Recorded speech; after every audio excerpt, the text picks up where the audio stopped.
gwapuhan at saka mga naggagandahang mga kapatid sa loob ng bilangguan. Ayan, praise God.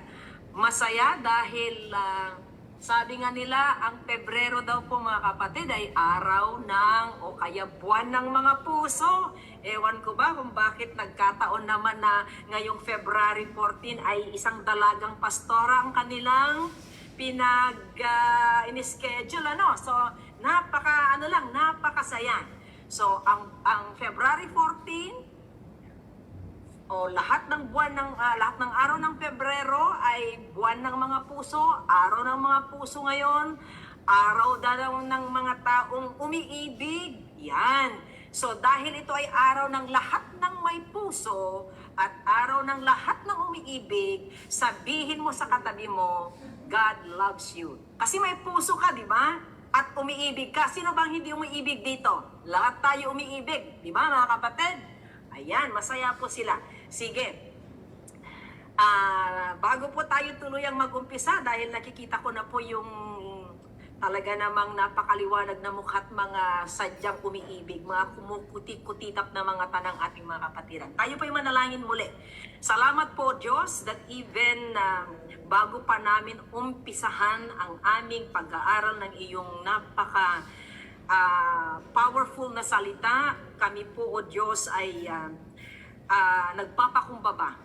And we are giving you, Lord, this time, ang oras na to, ang puso, ang isipan namin upang tanggapin kung anuman, O Diyos, ang nais mo na aming mapag-aralan ngayong araw na ito. Espiritu Santo, it is only you, O God, who can bring conviction to each and every one of us, whether inside prison or even outside the prison, mga PDLs man or mga officers, Lord, everyone that has ears, lahat po ng nakakakinig, alam namin na we will never be the same again. Our understanding of your word ay hindi na magiging mas malawak pa, O Diyos. Salamat po. We give you praise and we give you glory in Jesus' name. Amen and amen. So siya, itutuloy ko po mga kapatid. Pakisignalan na lang po ako kapag naka 20 minutes na ako, I didn't have time to set my time. Pakisignalan po ako kasi tendency kapag pag-ibig ang pinag-uusapan natin, kahit siguro buong araw, mag-uusap tayo. So ngayon mga kapatid, gusto ko munang i-define natin yung kahulugan ng pag-ibig. Ang definition ng tao at saka ang definition ng Diyos patungkol sa pag-ibig. Sa tao, ako po ay nanaliksik, although alam ko na din, pero I just tried kung ano nga ba yung iba't ibang klase, kung paano po nila nauunawaan, or kung ano ang pagtingin nila, kung ano nga ba ang ibig sabihin ng pag-ibig sa kanila. Yung iba, sabi nila, it is extreme feelings of attachment. It is a feeling that is so affectionate. Yung bang gusto mong palagi siyang nakikita, yon. Gusto mo siyang nakakausap. Yung bang feeling of attachment, yung bang gusto mong makasama mo siya palagi. Yung attached na attached ka. Yun sa iba. Sino ang mga umibig at mga nasawi? Ayun, may mga nagtatas ng kamay. At yung mga umiibig pa rin ngayon. So you know what I'm talking about, no? Yung bang parang gusto mo palagi mong nakikita yung iyong minamahal. Attached na attached ka. Yung iba naman, ang pagkakaunawa nila or yung naging karanasan nila tungkol sa pag-ibig ay medyo dramatic. Sa kanila yung sudden feeling of attraction at respect. Nakita nilang naglalakad si beautiful. Ito nang tinatawag nilang love at first sight. Sino ang mga na-love at first sight dito? Ay, may nagtas ng kamay. First sight na nga ba ito? Yun ang definition nila. Yung iba naman ay willing sila na inuuna, pinaprioritize para sa damdamin ng iba. Yon. Ito yung tunay na pag-ibig. Sabi nila, dahil mahal ko siya, sige, ipagpapaubaya ko na lang siya. O si sister, ang ngiti niya, talagang naranasan na niya yata. Yung iba naman, medyo magulo. Di ba? Sabi nila ay, hindi ko pwedeng ma-define ang pag-ibig kasi complicated eh. Ako nga, ang puso ko complicated. Oh, di ba yung mga ganon? Complicated, nakakalito. Sino iibigin ko? Mga ganon. Ikaw ba na pangarap ko? Or yung nakakalito talaga, siya ba ang iibigin ko, yung kumakatok sa puso ko? Or yung iniibig ko or yung iniibig ako? Nakakalito nga kung ano ang pipiliin mo. Okay? Mga kapatid, iyan ay sa pananaw ng tao. No? Yan ang sa pananaw ng tao, malilito ka talaga kasi hindi mo alam na kung sino nga ang pipiliin mo, yung taong nagmamahal sa'yo, na hindi mo naman mahal, or yung taong mamahalin mo, minamahal mo na hindi ka naman minamahal. So it's a little bit complicated, hindi po ba? So ating alamin ngayong araw na ito, that is on the side of man. Ito yung pagkakaunawa ng, kung hindi man karamihan, ay pagkakaunawa ng tao tungkol sa pag-ibig. Dahil nga ngayon ay araw ng mga puso, araw ng pag-ibig, araw ng mga umiibig, ang mensaheng ito mga kapatid ay para sa ating lahat. Sabi ko, ano nga ba ang tinuturo ng Biblia patungkol sa pag-ibig? John 1 John chapter 4 verse 7 or 8. Okay. Whoever does not love does not know God, because God is love. Gusto ko pong i-highlight natin mga kapatid yung 4 last word. Because God is love. Sige, punta po tayo sa isang verse ulit.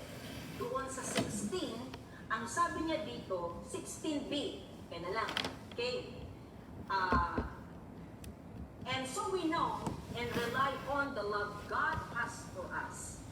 God is love. So ano po ba ang kahulugan ng pag-ibig? Parang ito. There is no simpler definition than this. Sabi ng salita ng Panginoon is, God is love. Ito ulit sa 16. God is love.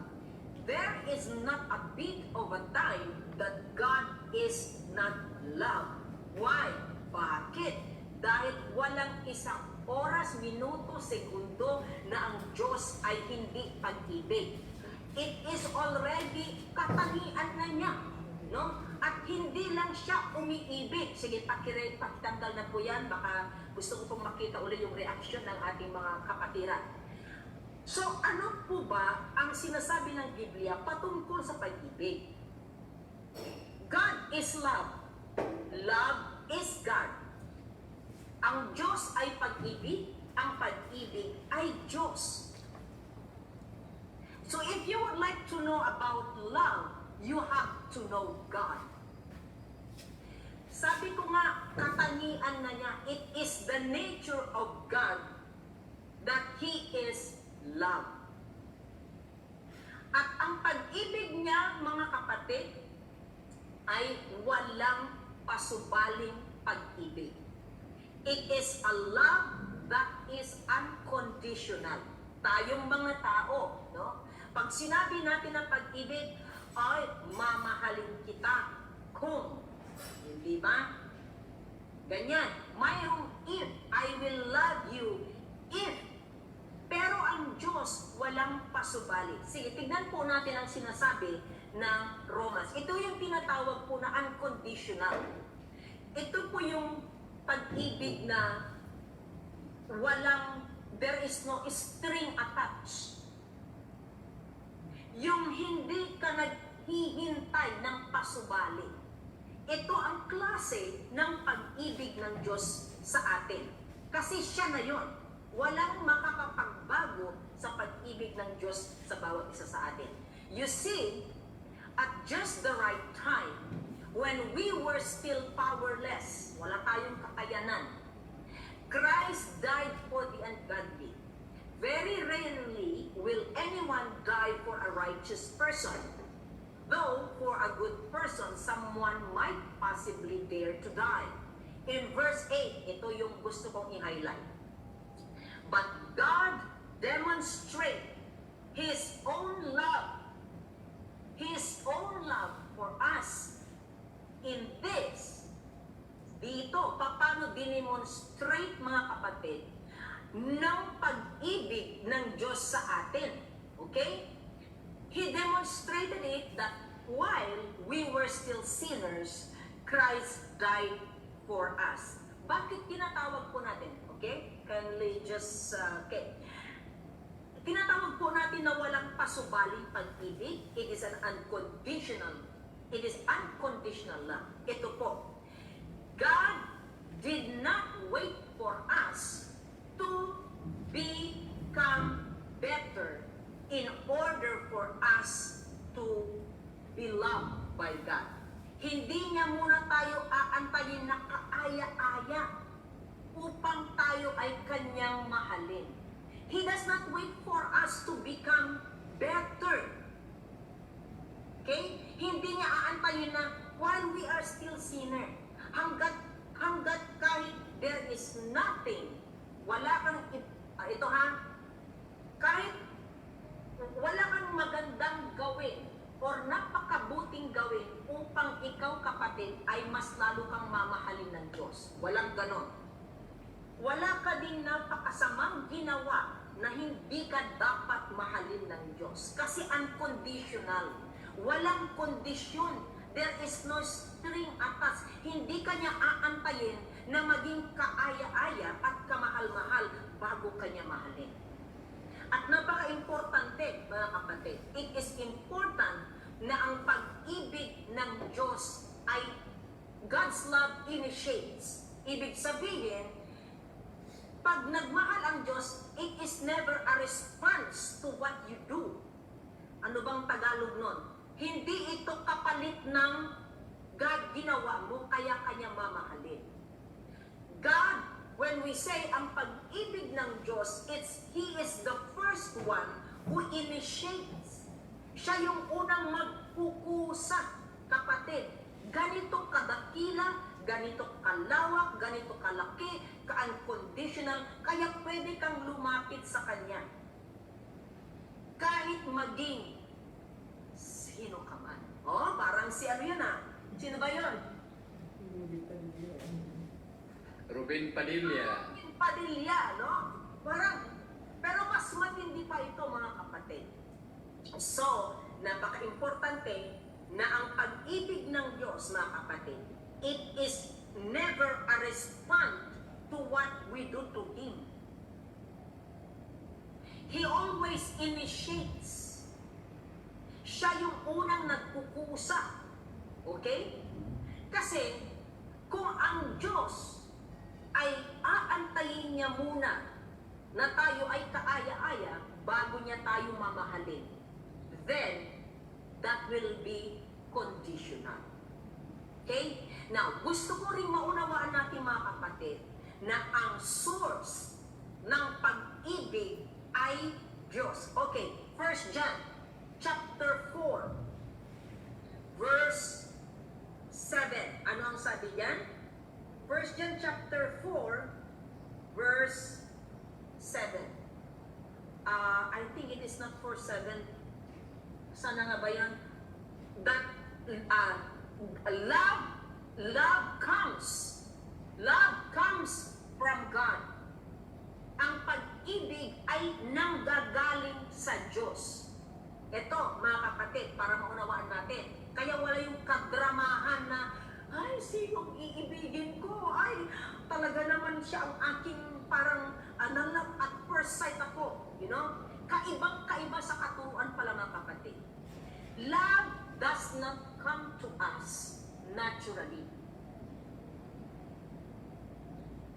Oh, nagulat tayo, no?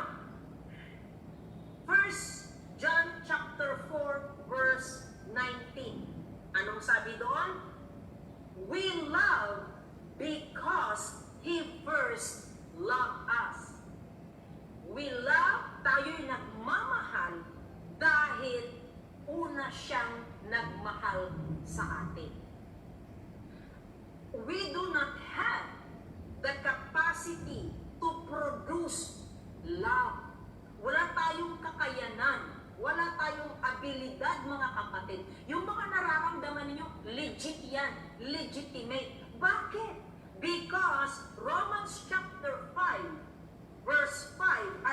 sabi ng Panginoon dyan, na through Apostle Paul, Romans chapter 5, verse 5, ang sabi is, and hope does not put us to shame, because God's love has poured out into our hearts through the Holy Spirit who has been given to us. Okay?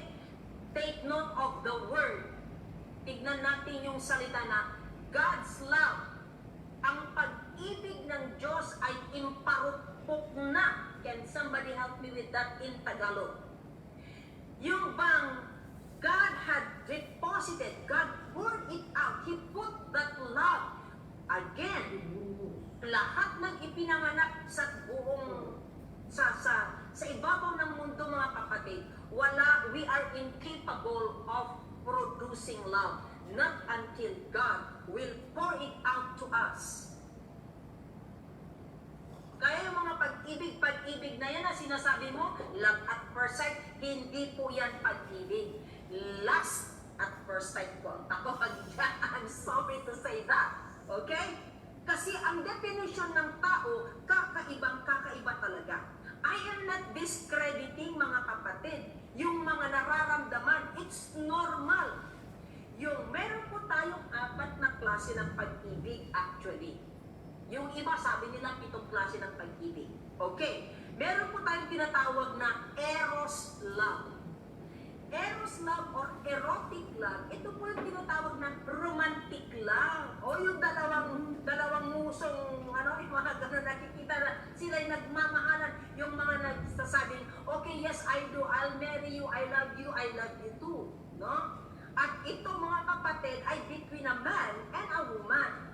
Okay? At ang philia, ito yung pangalawang klase. Philia is a friendly or a brotherly love. Kaya yung katabi mo, minamahal mo yan bilang kapatid. Diba? It is philia. Hindi mo bakit kayo napakagaan ng ano ko? Bakit napakagaan ng nararamdaman ko dito sa tao ito, ngayon ko lang siya nakilala? Dahil that love comes from God na pwede mo maramdaman para sa kapatid mo. Originally, all this kind of love, itong erotic love or eros love, yung love towards a romantic love, galing yan sa Panginoon. Ang pag-ibig bilang isang kapatid, a friendly love, galing din yan sa Panginoon. Ang tawag dyan ay philia. Yung isa, lahat tayo dito may pamilya. Hindi ka naman parang kabutin o musbong ka na lang, di ba? Bakit mo mahal ang iyong pamilya? Well, it is God's desire that originally you have to love your own family. Ang tawag dyan sa klase ng pag-ibig na yan ay storge. Storge love. Okay? Now, ang pinaka sa lahat na gusto ko, mga kapatid, na i-emphasize yung pinakamataas na antas na klase ng pag-ibig, yung unang sinasabi ko sa inyo ay agape. Agape love. Ito yung the love of God. Ito yung unconditional love of God. Okay? All these 4 kinds, yung pag-ibig natin sa minamahal mo na romantic, pag-ibig mo sa pamilya mo, pag-ibig mo sa kaibigan, at saka pag-ibig sa Diyos. This is the design of God. Ito yung klase na hindi bigla lang umusbong sa iyo. God had poured out that kind of love to you. That's why you have the capacity to love now. Pero ito, okay, para maliwanagan tayo, mga kapatid. Alam niyo ba nung nagkasala itong si Adan at saka si Eva, hinayaan nila na sila ay malinlang ng demonyo. Originally, ang sabi ng Diyos, all this love are good and right. Itong tinatawag na romantic love, oh, this is good and right because galing yan sa Panginoon. Itong friendly love, itong family love, above all, especially yung ating the love of God, all these are proper, matuwid, at saka tamang-tama, matuwid, no? It's proper and right until nagkasala ang tao. Binaligtad yan ng demonyo. Kaya tignan nyo minsan, ang lumalabas ngayon ang pag-ibig, kahit pwedeng iibig dalawang babae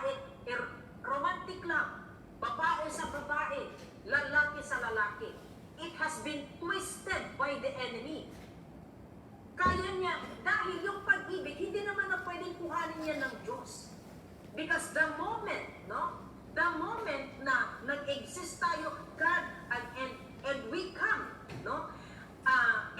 We can experience that love. Mali nga lang mga kapatid ang paggamit. At saka ito pa, ito dapat ang level ng pag-ibig. You know the most highlighted kind of love dito sa ibabaw ng mundo? Yung talagang parang ito na yung pinaka-highlight sa lahat. Kung hindi ang erotic love, ay ang storgula, yung pag-ibig na romantic at saka pag-ibig sa family. Nauuna muna, no? Yung romance. Nauuna muna, mga kapatid, yung sa pamilya mo. Tanungin ko nga, nasa ang pag-ibig mo sa Diyos? Yun. Kagagawan uli ito nang dahil ito mga kapatid sa naging pagpipili ni Adan at saka ni Eva. How I wish I can elaborate this more. Again, yung feelings mo na ma-in love ka, normal yan. Na mayroon tayong pagmamahal sa family, pagmamalasakit sa kaibigan, pagmamahal sa Diyos. Originally, all this comes from God. Pero ito, no? Wala pa namang nagsisinyas, ibig sabihin ay okay pa ako, no? Okay pa akong mag-go-on. Lord, ang pinakamataas na antas sana sa ating mga kapatid na kailangan natin, yun ang iuuna natin. Because kapag iyon ang inuuna natin, yung pag-ibig natin sa Diyos, maging maayos yung pag-ibig ng romantic love mo. Yung pag-ibig mo sa pamilya mo na parang nanlalamig. Yan kasi, especially no, minsan tatakwil tayo ng pamilya natin. Isa kayong kahihiyan ng pamilya natin. Nandyan kayo sa ganyan. So, parang nababawasan yung pag-ibig, kinakahiyan. Yung mga ganun ba? Pero the moment na inuna natin ang pag-ibig natin sa Panginoong Diyos, hindi pwede na mahirap nating mahalin. Even yung mga taong pinakamahirap mahalin. Yung mga those who have already forsaken us. Yung mga tao na nakalimot sa atin, kayang-kaya mo pa rin mahalin kapag unahin muna nating mahalin ang Diyos. Ito ha, mga kapatid. Since we do not have the capacity to produce love, and the only way for us to love, okay? Romans chapter 5 verse 5, di ba? Jesus Christ poured out. I just missed kasi yung that love comes from God. Sige, pakibalik na ulit natin sandali yung Romans chapter 5 verse 5. Okay pa tayo mga kapatid? Pakita siyang kamay kung okay pa. Nag-enjoy pa po yan. Yan, magaling. Praise God. And God's love has been poured out into our hearts through the Holy Spirit who has been given to us. Ito po mga kapatid ay ibinigay ng Diyos sa atin, so we will have the ability to love even the things na parang napakahirap mahalin. Yung taong nanakit sa atin, hindi po yan mahirap mahalin. Okay. Last verse na gusto kong, sige, nakuha kong last verse to. Matthew chapter 22, 37 to 39. Jesus replied, love the Lord your God with all, siguro sa 36 muna kasi sabi niya, teacher, which is the greatest commandment in the law? And Jesus said, love the Lord your God with all your heart, with all your soul, and with all your mind. Ibig sabihin, kapatid, kabuuan mo sa isip mo, sa salita at sa gawa, mahalin mo ang Diyos. This is the first and greatest commandment. Ito yung una at ang nabilan. I do not know how to say that in Tagalog. Okay?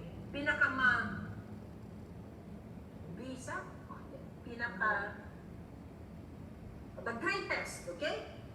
And the second is this, love your neighbor as yourself.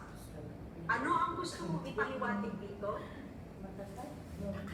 Ang pag-ibig ay hindi nararamdaman lamang. Love is not a feeling.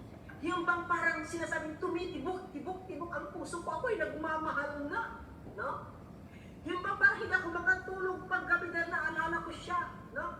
That is not just a mere love. Si sister, tumatawa siya, Ayan, praise God. Don't you know that love is commanded because it is a decision? Our love should not base on feelings. Yung origin or yung design ng pag-ibig, mga kapatid, when we talk about love, it is not supposed to be sa nararamdaman mo lamang.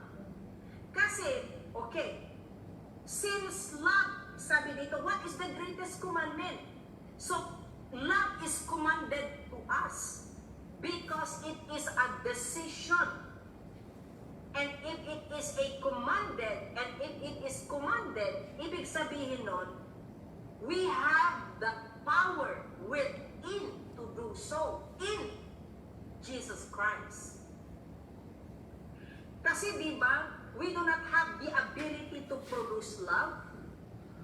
Ibig sabihin ng mga kapatid, the reason why you know how to love and you know how to decide to make a decision to love, whether erotic love, family love, or brotherly love, especially towards loving God, is because it is a deliberate act of our will.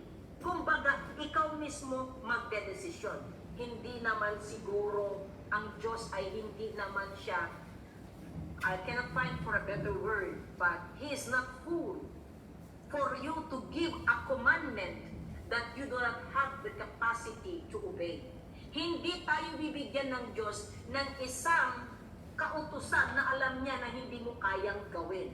We have the power to make a choice. Okay, ang pag-ibig, it is accompanied by feeling. Kasi meron tayong emotion, But it should not be the basis of your love. Tulad ng ating pag-ibig sa Diyos, loving God begins with a decision. Ang pag-ibig natin sa Diyos ay nag-uumpisa sa pag-decide. Pipiliin ko. No? Gaya ng sinabi ko kanina na nakakalito daw. Hindi tayo dapat malito. Piliin. Mag-decide ka. Hindi lang yung, naramdaman ko bakit parang nakikita ko siya parang merong lumilipad na sa puso ko. Pag nakikita ko siya. It is not based on feeling. You have to decide. And you know the power of your love is tested kung gaano kalaki ng pag-ibig mo, kapatid. Kasi kung ang pag-ibig na yan ay tinanggap mo sa Panginoong Hesukristo, madali mo na lang magdesisyon magmahal. Ang tao na nagmamahal sa Panginoon, kahit yung pinakamahirap na mahalin, pwede niyang mahalin kasi he or she can decide na didesisyonan mo yan, kapatid. Hindi hindi ko feel na mahalin siya, siya. Hindi ganon. It is actually a decision. It is a command. If it is a command, then we have the capacity, mga kapatid, to work within. There is a power in us na pwede mong sabihin, kaya ko itong mahalin. Kahit pinagbintangan ako na ako ang nagnakaw, kaya kitang mahalin. Kahit inagaw mo yung aking first love, may asawa ka na ngayon, di ba? Kung nakikita mo, nakakasalubong mo yung first love mo, first love nga daw sana siya kaya mo pa din patawarin. Kasi kapatid, nangunguna yung pag-ibig ng Diyos sa iyo. And lastly, let us define, ano nga ba ang pag-ibig? No? What is really love? 2 John, hindi ko na ibigay ito mga kapatid, pero 2 John verse 6.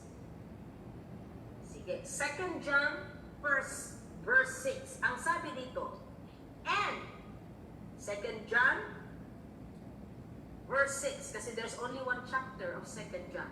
Okay. And this is love, that, Tagalogin ko, at ito ang pag-ibig. Sa lahat ng mga umiibig, kumaway-kaway na kayo dyan. Sige, yung mga umiibig, ayun. Paano yung mga iba, hindi kayo umiibig? Amen. And this is love. That we walk in obedience to His command. Tayo ay lumakad na mayroong pagsunod sa lahat ng kanyang kautusan. If you want to measure kung talagang ikaw, kapatid, ay nagmamahal, una sa Diyos, pangalawa sa pamilya, pangatlo na lang ang romantic love, no? So, o kaya magkakapantay yun, una muna ang pag-ibig natin sa Diyos. And this is love, to walk in obedience to His command. Why? John chapter 15, verse 14. Ano ang sabi? I promise you this will be my last verse. John chapter 15, verse 14. Or 14 verse 15. Sorry, kabaliktaran. Okay? 14 verse 15. Anong sabi dito? Kung mahal mo ako, sabi ng Panginoong Jesucristo, kailangan mong sundin ako. How will you prove your love towards God kung tayo pala, mga kapatid, ay sumusunod sa kautusan ng Diyos? Amen? Marami tayong, habang tayo po ay nakikipag-join sa mga Bible studies na ganito regularly, marami, mga kapatid, na pwede nating sundan ay obey. Ano nga ulit yung Tagalog na obey? Sundin. Sundin, Pastor. Meron pang mas, ano pa ba ang mas yung right term? Obey, o sige, sundin. Kung tayo ay nagmamahal, gaya ng isang natural na nagmamahal ka. Yung isang tao kahit hindi yan hihingi, no? Dahil mahal mo yung tao, gagawin mong lahat. Ang Diyos pa kaya, mga kapatid, na ibinigay niya ang kanyang lahat para sa atin. For God so loved the world so much that He gave, ibinigay niya ang kanyang bugtong na anak. Sana ganyan din tayo, mga kapatid. Una, pag-ibig is not based on feeling, kundi ito ay isang pagdedesisyon. At ang pag-ibig natin at loving God, it begins with decision. Lord, ito na. Kung noon pa man ay iniisnag-isnag kita, salamat na lang at pinarating mo ako dito sa loob ng kulungan at maunawaan ko at malaman ko ito. I will now decide, Lord, to truly love you. Mamahalin kita, maging sino man ako maging sino man ako, Lord, kasi sabi mo naman sa Romans chapter 5 na you demonstrate your love to me. That even if I am like this, you will not wait for me na magbago ako nang dahil dyan, Panginoon, magde-decide ako, susubukan ko, Lord, mahalin kita. Paano kita mamahalin? Obedience, pagsunod. Siya, sige na nga, kahit parang napipilitan ako mag-Bible study, pero kailangan para maganda maging record ko dito sa kulungan. Sana hindi ganun mga kapatid. Sana hindi ganun ang motivation mo, bakit ka mag-join. Siguro kaparte na din para maging ka. Pero hindi mo alam na yung pagdedesisyon mo na yan, mayroon at mayroon ng gumagalaw ng Diyos sa puso mo. Desisyonan mo lang. Lord, I really would like to decide. I will love you. I will follow you. A decision to make. Amen? So, mga kapatid, dyan po ako magtatapos. Sana po, piliin natin na mahalin ng Diyos. Sana po, paano mo ipapakita na ikaw ay napinili mo ng Diyos, it will be based on your action. It will be based on your obedience. Ito ay base sa pagsunod mo sa kanyang kautusan. Itong mga simpleng ganito, mga kapatid, you could have chosen, you could have decided na, ayaw kong sumali dyan, meron akong mas importanteng gagawin. But, itong araw na to, hindi na sayang. Kasi, sabi ko nga, araw ng mga puso. uunahin natin ang Diyos, pinili natin ng Diyos na makinig sa kanyang salita. Ang sabi ng isang tanyag na propeta, no? ay Jeremiah, ang salita, your words will not return to you void. Ang salita mo, Panginoon, ay hindi babalik sa iyo na walang nagampanan, na walang nangyari, that it did not accomplish. Kayo mga kapatid, siguro sabi niya, nakikinig lang ako out of compliance sake. But still, thank you that you have decided to sit down, makinig ng salita ng Diyos, kasi hindi pwedeng hindi mababago ang buhay mo kasi nakinig ka. At sinabi mo, inuna mo, mahalin ang Diyos. Maraming salamat mga kapatid. God bless you all. Bigyan po natin ng napakalakas ng palakpak sa isang Diyos na iniibig natin at umiibig sa atin. God bless you all mga kapatid.